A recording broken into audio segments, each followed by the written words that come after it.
Okay, so welcome to another Queso Basically video. Today, we are going to be looking over the different types of polyhedral dice. Polyhedral meaning multi-sided. Let's start off from highest to lowest. So starting at the highest, right here, we have the D100. You may notice that it goes from 10 to a 00. Now, if you ever land on a 00, never be bummed out. That's the best possible outcome you can get. Much like on the D10, a 0 on the D100 means it is 100. A 0 on a D10 means you got 10. It's the best possible outcome you can get, and it's the one you always want. You always want the best possible outcome. I also forgot to mention that the D100 is probably the dice you will use the least. In very few instances do you ever roll the D100. Usually it is the DMs for, as I use it for gold, or I suppose eventually damage.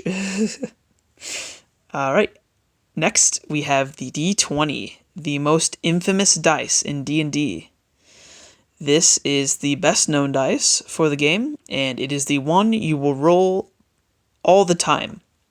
For ability checks, score checks, or ability checks, skill checks, attack checks, everything. So again, 20-sided, with the best possible outcome being a 20, and the worst being on the exact opposite side, a 1. The 1 is called a critical failure, so if you land that, that means you will have received a critical failure, which is, again, the worst possible outcome. And then a D20 is called a critical and or natural 20.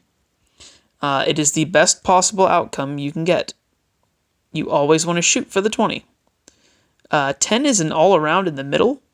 A general rule I like to use is a 10 is a success. It's hardly passing, but it's a success. And depending on what happened, a 9 I can also take as a pass. You can tell on this dice, for example, there's a little dot right there.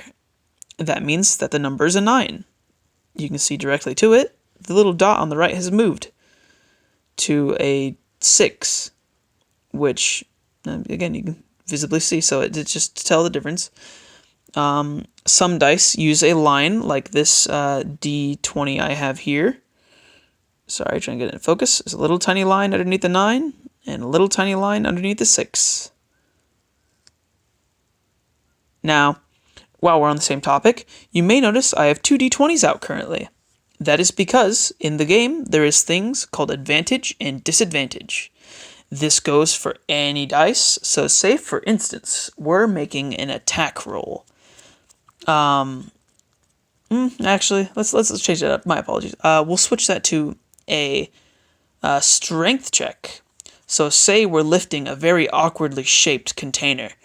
So we have to roll with disadvantage on this roll, since the container is awkward and hard to grab. You would roll 2 of the same type of dice. Since this is an ability check, it's 2 D20s.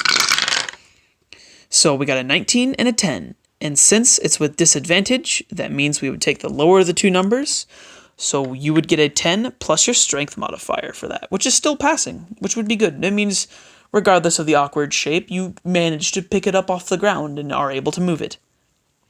And then, the opposite of disadvantage is advantage, one of the greatest things in the game. Again, you would take 2 of the same dice, and this can go for any. So say, for instance, we're making an attack roll, it'd be 2d6s, or whatever weapon type it is, or weapon damage. So it could be we could have advantage on using a 4, 6, 8, 10, 12, 20, or 100. So say, for instance, we're going in for an attack, and we have the jump on them. The enemy is asleep, so we roll with advantage. In this wonderful scenario, we got a 5, being the highest number, which would be a failure, excluding your attack bonus, of course. But yeah, you take the higher of the 2 numbers for advantage.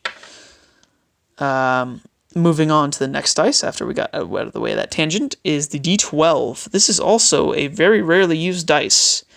With the exception of some weapons and the barbarian class, you really won't be using this dice very often. The best outcome being 12, the worst being 1. Next down the line, we have the D10. Very similar and exactly the same shape as the D100. But this one, you will notice, only has one number on it.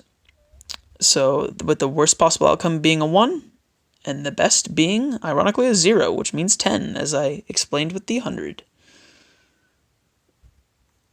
Next would be the D8. It's a diamond, or some people don't like to call it a diamond shape, but I call it a diamond shape. With the best possible outcome being a 1, or that's my apologies. The worst possible outcome being a 1, and the best possible outcome being a 8, wherever that little sneaky fella's hiding, right there.